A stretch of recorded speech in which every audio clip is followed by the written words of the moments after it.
This is the Roots and All podcast, and I'm your host, Sarah Wilson. Join me as I talk about all aspects of gardening with some of the top horticulturists from around the world. Hello and welcome to this episode of Roots and All, a conversation with the titan of landscaping, Mark Gregory.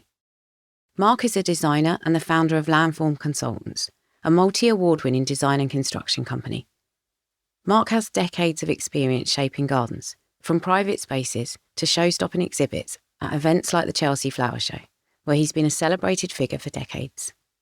Known for his meticulous attention to detail and his passion for creating functional yet stunning gardens, Mark's work embodies craftsmanship and sustainability. In today's episode, we'll explore Mark's journey, his design philosophy, and his insights into how gardens can enrich our lives. And if you hear any tippy-tappy toes in the background, that's Mark's lovely little dog Brody getting in on the act. I think I've got the best job in the world, really. I was very, very, very lucky. I grew up in very rural Yorkshire. I come from two grandparents. My father's father was a thing called a Jarrow Marcher. So he was a miner from Durham in the 1930s. And there's a very famous march where the miners of Jarrow, which is a mining town south of Newcastle, were starving, basically. And they walked from Newcastle to London with placards and they said to the government, look, we're starving. You need to help us, in the Great Depression. So the government at the time, knowing this, basically set up this thing called the Land Settlement Association, which, looking back, was a really cool initiative.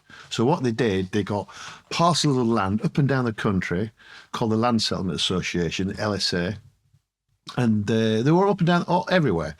And what they were a cooperative of a pack house, a packing centre, and then literally the one that we grew up on, my father grew up on, was a place called West Bank, and that was probably the most northerly one up in Yorkshire. So my grandfather was sent and given one of those to get him off the dole queue. And what it was a semi-detached house, 5 acres of land, a piggery, an English greenhouse, and said, get on with it. And they literally grew, they were acting as a cooperative.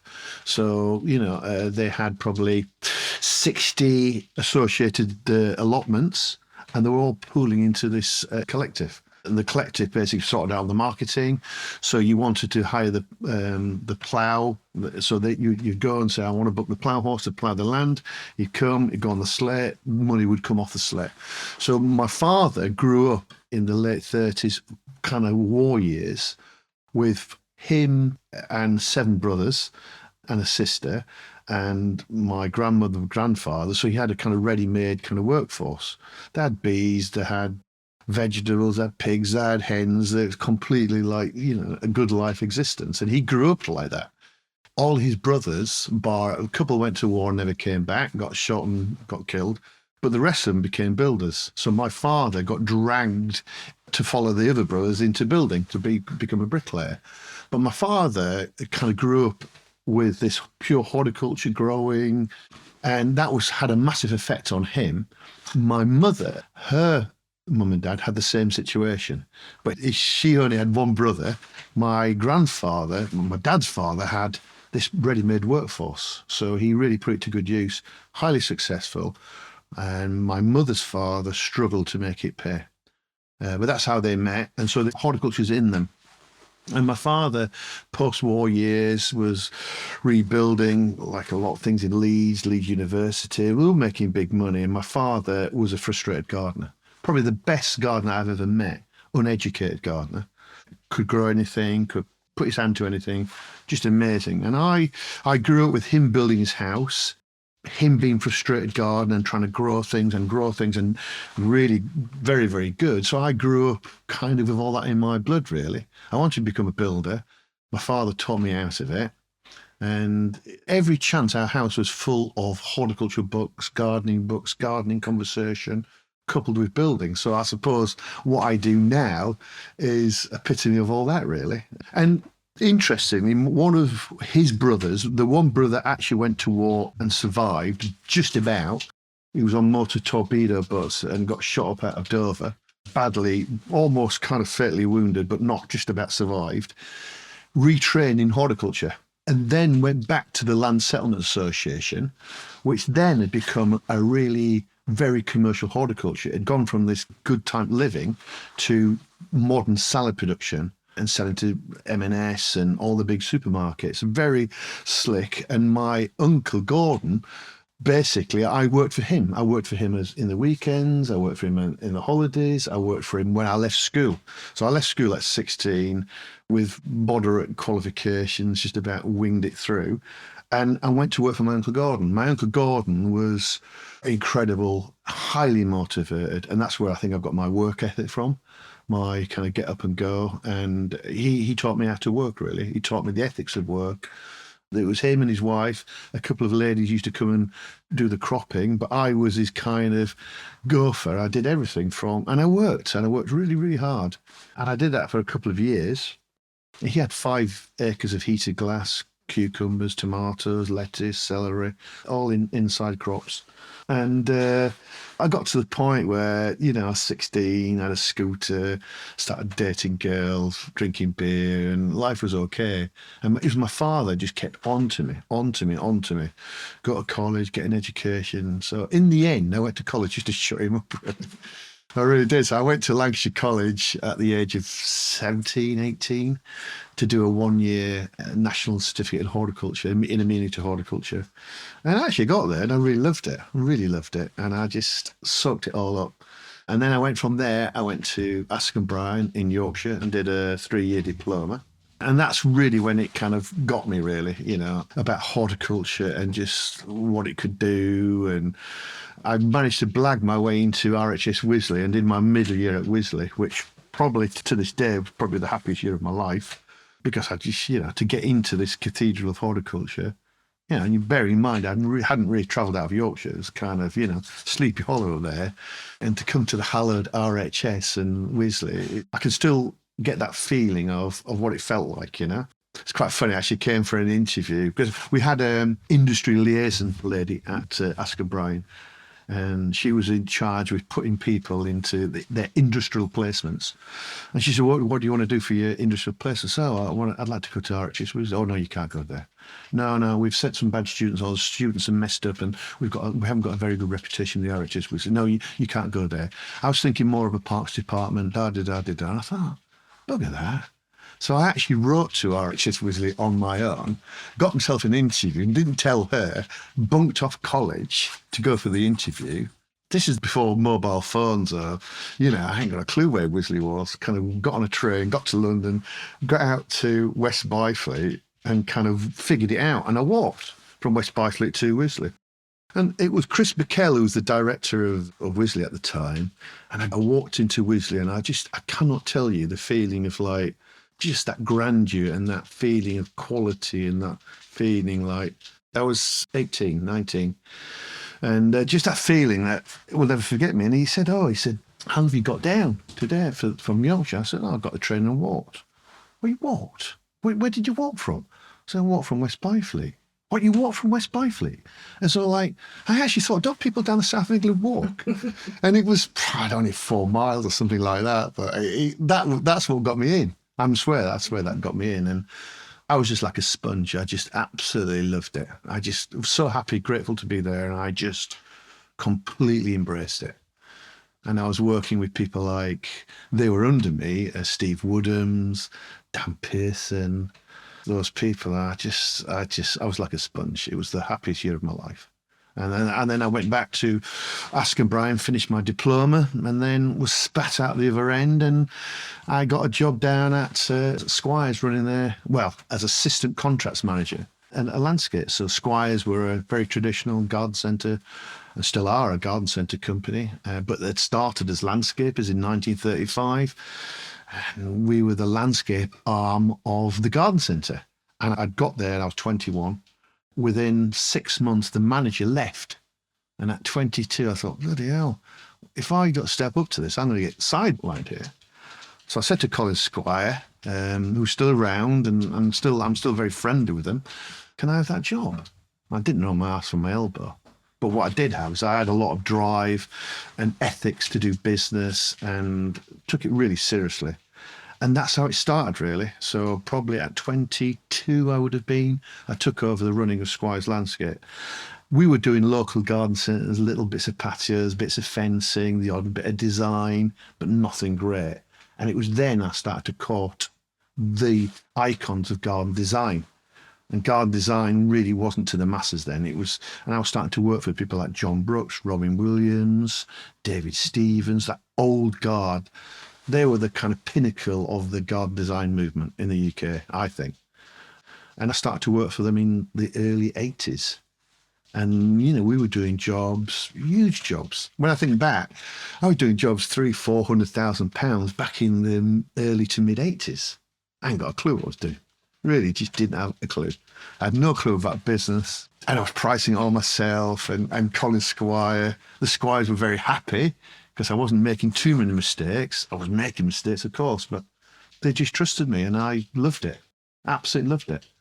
And that's when I started working in really high-end garden design stuff. So really from the mid 80s. And then I got to 88 and I just got fed up with people saying, why don't you do it on your own, Mark? You should be doing it on your own, da, da, da, da, da. And Colin and the Squires family are lovely, lovely people, but their market was the garden centres. And I realised that I wasn't really going to get anywhere. You know, I could still be there now. And, you know, it would be great, but where was I going to go with it? So I thought, I'll go and go self-employed. So I went self-employed with Colin Squire's blessing. I did it very ethically. I didn't steal their labour. I didn't steal their jobs. And I remember I had one Robin Williams Senior, who is a garden designer that I really respect, actually, because he could really design. And he was a really prominent garden designer. And I had one job signed up for Squires. And I said, Robin, I think it's fair to say, I had to tell you that I'm leaving. And he said, well, no. I need you to do this job. So I went to Colin Squire and said, Colin, he really wants me to do this job. And he said, Mark, that's fine. So I did it with the right, but I'd basically left Squires with one job to do. I decided to leave in 88. I started the business in 1989, the 1st of April, 89. And on 2nd of April, 1989, it snowed. And it snowed really heavy. And it was that point I thought, what the hell have I done, really? 6 inches of snow. That was on the 2nd of April, was really my first trading day. And then Robin Williams said to me, I've got a garden at Chelsea in 3 weeks' time. Could you build it for me? 3 weeks. And I didn't really know much about Chelsea, except when I was a student at Wisley, they used to bus the students from Wisley up to the RHS Flower Show to help the RHS stage and just be gophers and hunt pots around. And it was at that time when I walked into Chelsea, into the Great Pavilion, and saw guys in top hats and just that, wow. You know, just like blown away by people's just skill and just the sheer perfection. And I thought, you know, one day I'd like to be part of this. Little did I know that is kind of consumed my life, really. But that was it. In 1982, I went to RHS Chelsea for the first time. And then when Robin Williams said, well, it's not a garden, it's a trade stand to promote the Gateshead Garden Festival. And would you want to build it? Well, I didn't know anything about trade stands, judging, gardens. But for me, it was a garden on Main Avenue, which is basically what it was. And that was my first garden at Chelsea then. I look back now and it's a pretty complicated piece of work, considering we had no preparation. We just hit the ground running. But back then, I don't know, we seemed to do incredible things and didn't really think about them too much. No planning, it was just can-do attitude. And I think that's what's been part of my life, really, that kind of get on and do things and kind of, so, yeah. Is that lacking nowadays, do you think? No, I don't think so. It's a whole different game now. I think then when I look back and there's no health and safety. I remember going to Chelsea as a young man and thinking, this is the most dangerous place I've ever worked in my life. When I first went to Chelsea, it was still open to the public. There was Chelsea pensioners walking around with their siblings and dogs on leads, and there's dumpers, and there's everybody jumping on machines, and there was no organisation. It was chaotic, actually. And so I think, you know, it's interesting. I mean, have we gone the other way? I do not know. But I think we could be a lot more instantaneous. It was a lot more just do it and do it. There was no really thinking about consequences. There was no environmental standards and sustainability and health and safety and RAMs and method statements and none of that. It was just like, do it. And, nobody got killed, nobody got hurt. But, luckily they didn't. And I think these changes, what I've learned is to adapt to change. And so we've got a business now which is pretty cutting edge, and we're going for accreditation driven, and I take nothing lightly on what we're doing.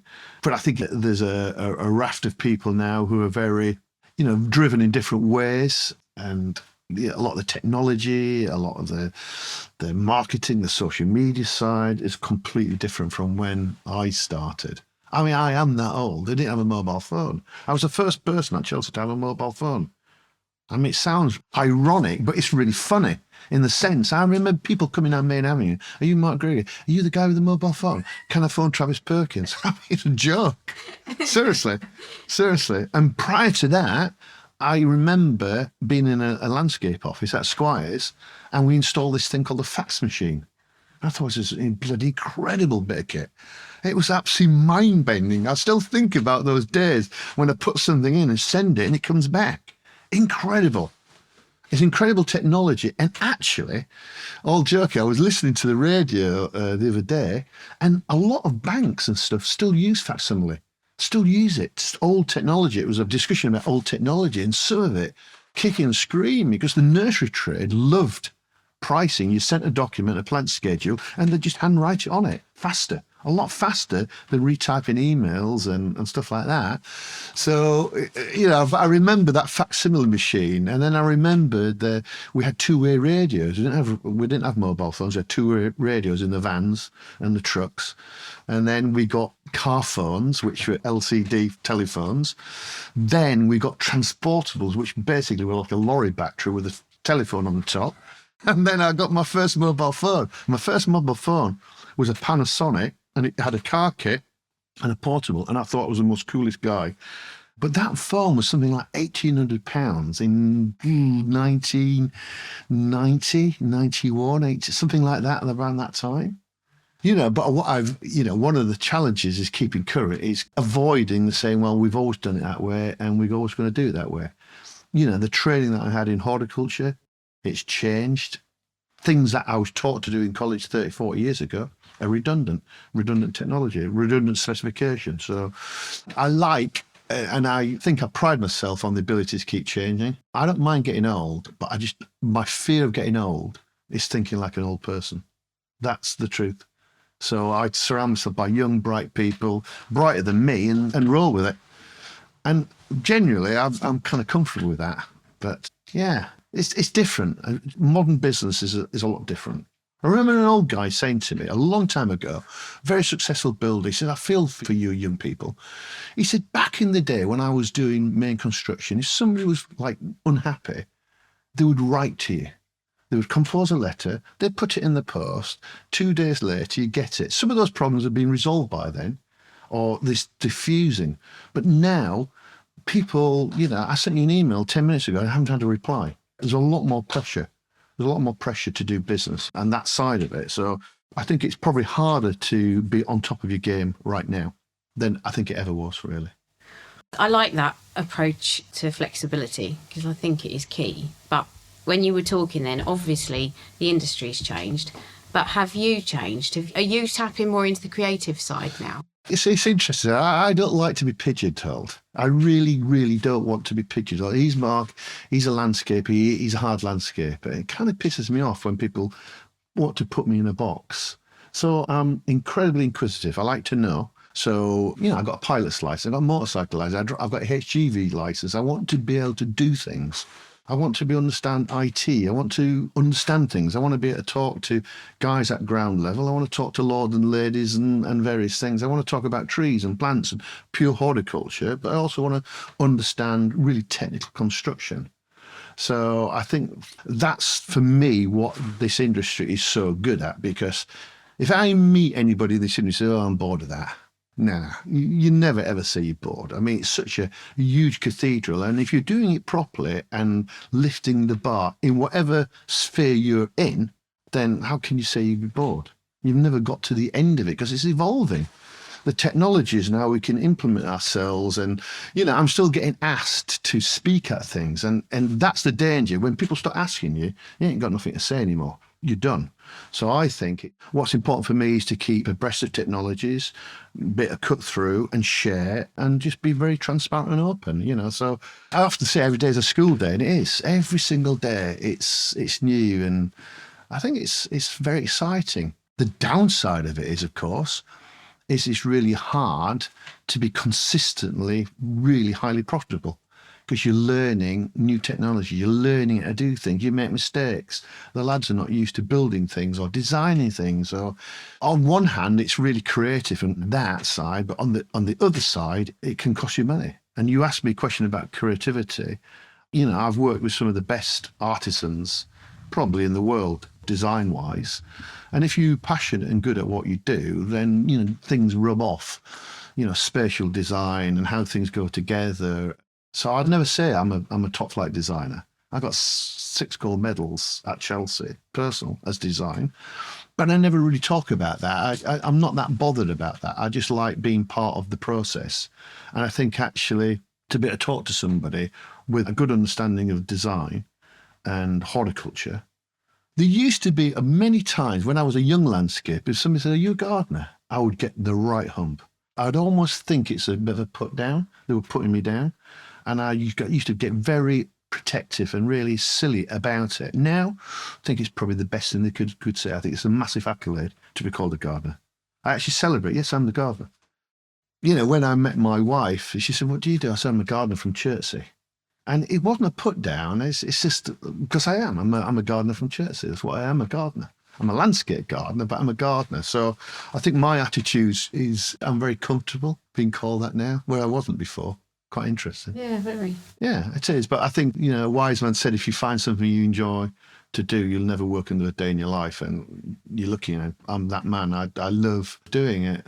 I've got no exit strategy. They'll carry me out in a box, really, My motto is to work hard, play harder. So I love travel, I love playing, I love doing fun things, but I love my work. So I've got my dad to thank for that, because he was a builder, not always a very, very fantastic builder, but always frustrated that he wanted to be a gardener. He retired at 55 and became a full-time gardener, growing plants and selling plants. And he was gardening until probably about 3 days before he died. He died at 87. I think my father taught me how to be a good man, how to be, kind and generous and supporting and all those things. I'd like to think people think I am. Taught me how to work, but just give me that passion. And he was passionate. When I was a young teenager, I thought sometimes he'd go on too much about it. But actually, I think enthusiasm and passion is addictive, and people buy into it. People buy into that passion and enthusiasm, and I use it to my effect. If I'm pitching for business, people buy from people. So if you're passionate and enthused, and people just want to give you work, the guy's on it. He's keen, he's understanding. He understands what we want. Give him a job. But I don't like being pigeonholed into a box. I don't. I love horticulture. I love pure horticulture and understanding that. And I love all the construction. I love design too. So, yeah. Yeah, well, that's actually brought me nicely on to my last question, because you are passionate about what you do and you are interested in so many different things. Yeah. Do you find you have to say no to certain things, or do you just go, yeah, let's try it, let's give it a go?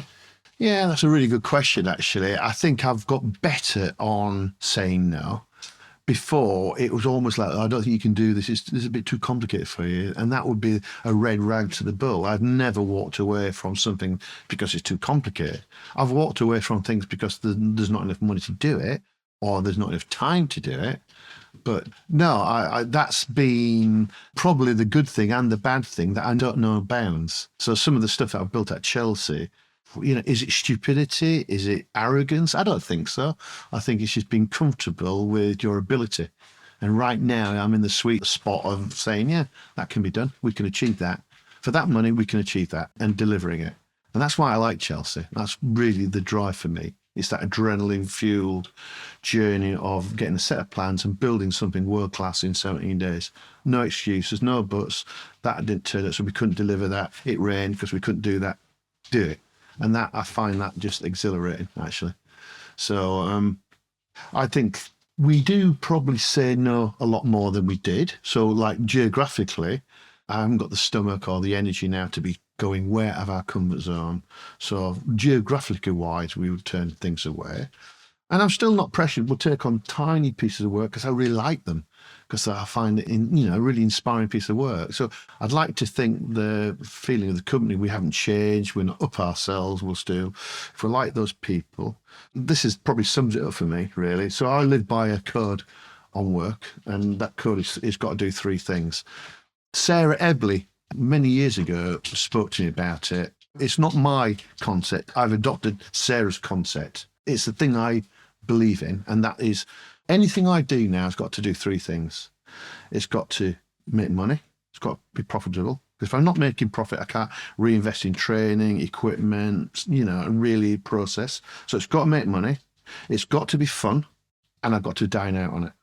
And those are the three things. So dine out means it can be published, it's photogenic, it's an iconic piece of work, Tower of London, RHS Chelsea Flower Show. It's got to be a story that I can do a lecture about or shout about, and people say, I've just done some sewerage work in wherever, who wants to know?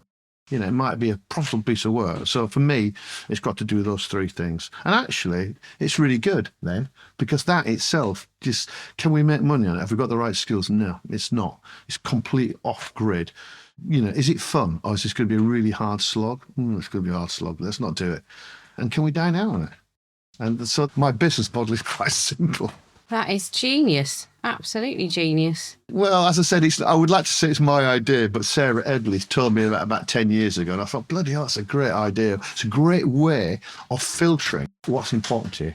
My analogy is like a game of golf. Life's like a game of golf. When you're 18, you're on the first tee and you're hooking the ball in the woods and it's a bit of a giggle and it's all going wrong.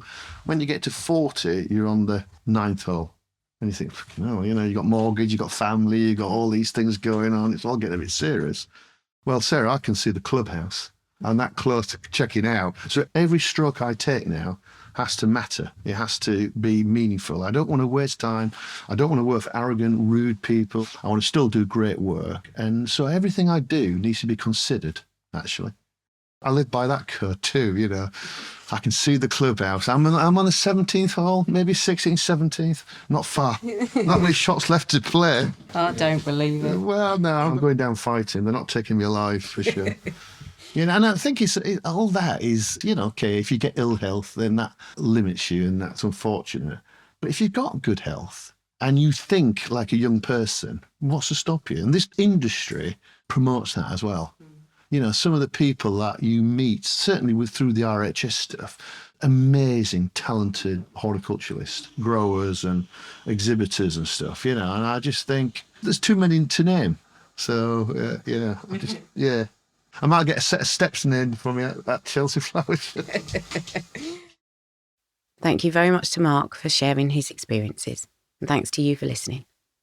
If you like this episode, I recommend checking out episode 278, Sustainability Matters, and episode 127 about John Brooks. You can download or listen to the podcast direct from the website rootsandall.co.uk. Please also check out my Patreon, where you can make a one-off donation or take out a monthly subscription to help support the podcast. Because if you enjoy the show, please help it continue. I also have a GoFundMe where you can make a one-off donation. Even a one-off donation of £1 helps, and I'll be really grateful for your support. So please go to Patreon or GoFundMe and search for Roots and All Podcast.